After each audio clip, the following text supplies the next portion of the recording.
Welcome back ناظرین، conversation کا سلسلہ ہمارا بھی جاری ہے، مگر یہاں پر ہمارے پاس چند سوالات ہیں، آئیے پہلے وہ دیکھتے ہیں۔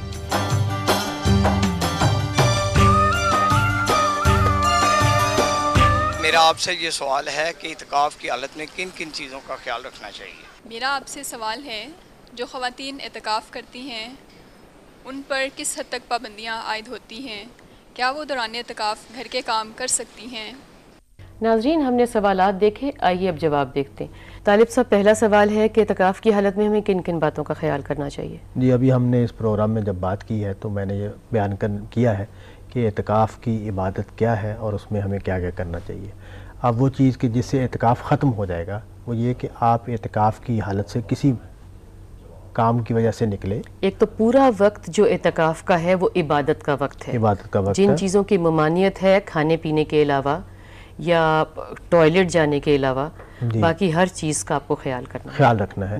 تو وہ اعتکاف میں اگر آپ کوئی بھی ایسا عمل کرتے ہیں جس سے روزہ ٹوٹ جاتا ہے یا اعتکاف کی جو شرائط ہے یعنی اعتکاف میں جو پابندی لگائی ہے اس کے آپ خلاف کرتے تو اس سے آپ کا روزہ ٹوٹ جائے گا۔ میرا خیال ہے جو سب سے معمولی بات ہے کہ آپ کو گفتگو کرنے یا ملاقات کرنے کی ہی اجازت نہیں ہے، اب اس سے اندازہ لگایا جا سکتا ہے کہ کس کس چیز کی ممانعت ہے۔ ہاں جی، اگر آپ گفتگو آپ نے غافل ہو گئے، آپ اعتکاف سے ایسی آپ نے کوئی عمل کیا ہے جس کے نتیجے میں آپ اعتکاف کے مقصد سے اتنا دور چلے گئے کہ گویا آپ اعتکاف سے نکل ہی گئے، تو اس میں پھر ظاہر ہے کوئی اعتکاف کو نقصان پہنچتا ہے۔ لیکن یہ کہ اگر معمولی کوئی گفتگو ہو گئی ہے، کوئی بات چیت کرنی پڑ گئی ہے، کوئی ضرورت پڑ گئی ہے، کوئی چیز منگانی پڑ گئی ہے، کوئی منگوانی پڑ گئی ہے، تو اس میں کوئی مسئلہ نہیں ہے، وہ کی جا سکتی ہے ایک ضرورت محدود سطح پر، محدود جیسے کہ کپڑے ہیں، کوئی دوائی ہے، کوئی کھانے کی چیز ہے۔ بالکل اس طرح کے جو معاملات ہیں وہ کیے جا سکتے ہیں۔ اعتکاف کو جو توڑنے والی چیز ہے، اگر سوال کا مقصد یہ ہے تو وہ وہی ہے کہ آپ نے کوئی ایسا عمل کر ڈالا ہے جس سے روزہ ٹوٹ گیا ہے، یا رات میں کوئی ایسی حرکت کر ڈالی ہے کہ جس سے جو پابندی تھی اعتکاف میں لگی ہوئی اس کے آپ نے خلاف کیا، یا کوئی ضروری عمل اگر ہے، گھر پہ کچھ ہوا ہے اور آپ کا مشورہ بہت ضروری درکار ہے، تو وہاں بھی کنسائز گفتگو میں آپ جواب دے سکتے ہیں۔ بالکل، اس میں کوئی حرج نہیں، اس لیے کہ آپ زندہ انسان تو موجود ہیں نا، آپ کی ریکوائرڈ ہے۔ اور دوسرا سوال ہے کہ عورتیں جو اعتکاف کرتی ہیں وہ کس حد تک کیا کیا کام کر سکتی ہیں؟ لائک وہ کھانا پکا سکتی ہیں، اگر بچوں کو لینے کرنے کا کام ہے، یا گھر کے جو کام ہیں، کپڑے دھونے ہیں، استری کرنے ہیں، پکانا ہے، پھر سرو کرنا ہے، کس حد تک انوالومنٹ جو ہے وہ عورتوں کی اگر ہو تو وہ؟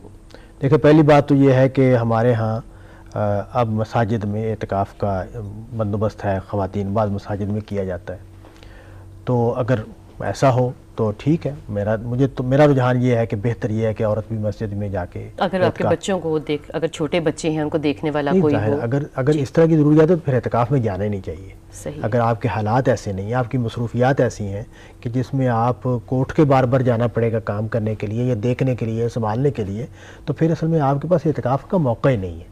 اعتکاف تو اس شکل میں ہی آپ کریں گے کہ جب آپ 10 دن کے لیے آپ کی کوئی ذمہ داریاں اٹھانے والا ہے اور آپ کے کاموں کو کوئی سنبھالنے والا ہے اور آپ کو فارغ کر دیا گیا کہ آپ اعتکاف کی عبادت کریں۔ میرا خیال ہے دل تو خیر کرتا ہے، ہمیں کئی دفعہ پتہ بھی ہوتا ہے کہ ہم نہیں افورڈ کرتے، لیکن دل تو کرتا ہے، تو وہاں پریشان ہونے کی بجائے اور گھر کو پھینک کے جانے کی بجائے، جبکہ آپ ٹینشن میں رہیں گے، ہم یہ کوشش کر سکتے ہیں کہ اپنے کام کرتے دھرتے ہم اپنے دل کو اللہ کی طرف لگا لیں۔ وہ ٹھیک ہے، وہ ٹھیک ہے۔ اور آپ جیسے ابھی آپ بات کر رہی تھی کہ کچھ وقت کے لیے اپنے آپ کو الگ کر کے بیٹھ گئے، اس طرح کی اعتکاف کا نام دینے کی ضرورت نہیں ہے، وہ قبول کرنے والا ہے ہماری تنہائی کو بھی اور ہماری عبادت کو بھی۔ اگر گھر میں جیسے احناف کے ہاں رائے ہے تو ٹھیک ہے، مطلب یہ کہ ایک نقطہ نظر ہے، اس کے مطابق لوگ اعتکاف عورتیں گھروں میں بیٹھتی ہیں، گھر میں کوئی خاص جگہ مقرر کی ہے، اس میں عورت نے اپنے گرد پردہ وغیرہ کر لیا ہے یا کمرہ کو خاص کر لیا، وقت مل جاتا ہے، گھر والے آفس چلے جاتے ہیں، بچے اسکول چلے جاتے ہیں، وہاں پہ گھنٹہ نکالا جا سکتا ہے، اس لیے کہ جبر کر کے گھنٹے نکالنے ضروری نہیں ہے، وہ ٹھیک ہے، کوالٹی ٹائم ہونا چاہیے، کوالٹی ٹائم ہونا چاہیے۔ اور دوسرا یہ کہ اصل میں میل جول، بات چیت، گپ شپ، اب دوسری مصروفیات میں آ جانا، یہ نہیں جی، فرض کریں کہ آپ اس بات میں سے نکل ہی نہیں سکتے، بزرگ ہیں گھر میں، چھوٹے بچے گھر میں موجود ہیں، آپ پہ بہت سی ذمہ داریاں ہیں اور دل بھی کرتا ہے کرنے کو، تو اس کا یہ ہے کہ پریشان نہ ہو۔ کئی دفعہ بندہ کہتا ہے کہ میرے بچے چھوٹے نہ ہوتے، مطلب ہے کہ آپ ناشکری کی طرف چلے جاتے ہیں کہ میرا بھی کوئی کرنے والا ہوتا تو میں بھی کر لیتا. یہ محبت کی بات ہے جس میں سخت لفظ بولے جاتے ہیں مگر بات محبت کی. اللہ تعالیٰ ایسے مواقع پیدا کرے کہ اللہ کرے اللہ آپ کو ایسا موقع ملے کہ آپ اعتکاف کر سکیں. اعتکاف جو ہے اعتکاف کے طریقے ہی پر ہونا چاہیے. بالکل صحیح بات. یہ بات مناسب نہیں ہے کہ بھی کھانا پکانا بھی ہو رہا ہے, بات چیت بھی ہو رہی ہے, بچوں بھی سنبھالا جا رہا ہے, باہر شاپنگ بھی کی جا رہی ہے اور اعتکاف پر بھی بیٹھے ہوئے ہیں. یہ اس سے مناسب بات نہیں ہے. صحیح بات ہے. طالب صاحب یہاں پہ گفتگو کا سلسلہ ہم ختم کرتے ہیں, پروگرام کا وقت بھی ختم ہوا چاہتا ہے. ناظرین, آج ہم نے گفتگو کی اعتکاف کے حوالے سے. ہمیں بہت اچھے طریقے سے سمجھ میں آ گیا ہے کہ اعتکاف ایک بہت اچھا اور بہت پیارا عمل ہے, مگر ہم تبھی کر سکتے ہیں جب اللہ تعالیٰ ہمیں اس کا موقع دے, صحت کے حوالے سے اور ہماری ذمہ داریوں کے حوالے سے. اس کے ساتھ ہی آج کے پروگرام کا وقت ختم ہوا چاہتا ہے. کل ملیں گے. اللہ حافظ.